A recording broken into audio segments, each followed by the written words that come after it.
நீங்க என்ன கேட்பீங்க? உங்க பிரச்சனை, உங்க போராட்டம் இதெல்லாம் சரி பண்ணுங்க ஆண்டவரே.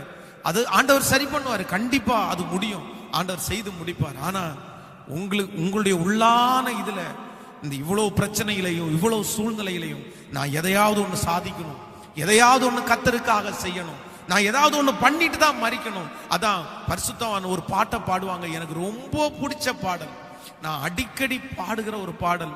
அந்த அந்த பாட்டினுடைய வரிகள் எல்லாம் என் இருதயத்தை அப்படியே அசைத்து, வேறும் கையாய் பார லோகத்தில் வந்திடேன் இயேசுநாதா, வேறும் கையாய் பார லோகத்தில் வந்திடேன் இயேசுநாதா, ஆத்துமாதாயம் செய்திடவே ஆசீர் பொழிந்திடுமே. வெறுங்கையா உங்க ராஜ்யத்துக்குள்ள நான் வரமாட்டேன் ஆண்டவரே, சும்மா வரமாட்டேன் ஆண்டவரே.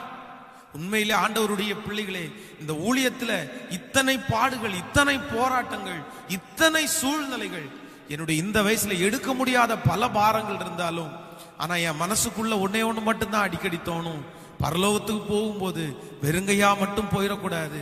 ஒரு பெரிய திரள் கூட்டத்தை, ஆயிரக்கணக்கான பேரை, லட்சக்கணக்கான பேரை பரலோகத்துக்கு கூட்டிட்டு போகணும்.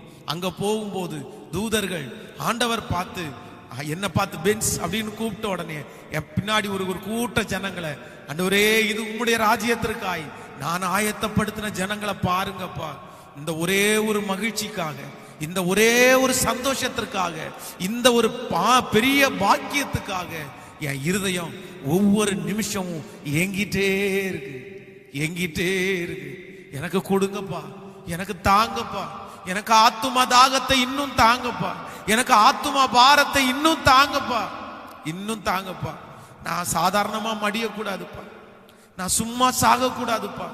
அதான் என்னைக்கு செத்து போனாலும், எப்போ இறந்து போனாலும் பரவாயில்ல, ஆனா என் டெட் பாடி படுத்து கிடக்கும் போது ஆயிரக்கணக்கான ஜனங்கள் வந்து அவங்க சொல்லணும், இவன் இந்த படுத்து கிடக்கிறாரே, இவரு ஆண்டவருக்காக சாதிச்சிட்டாருப்பா, ஆண்டவருக்காக சாதிச்சிட்டார்.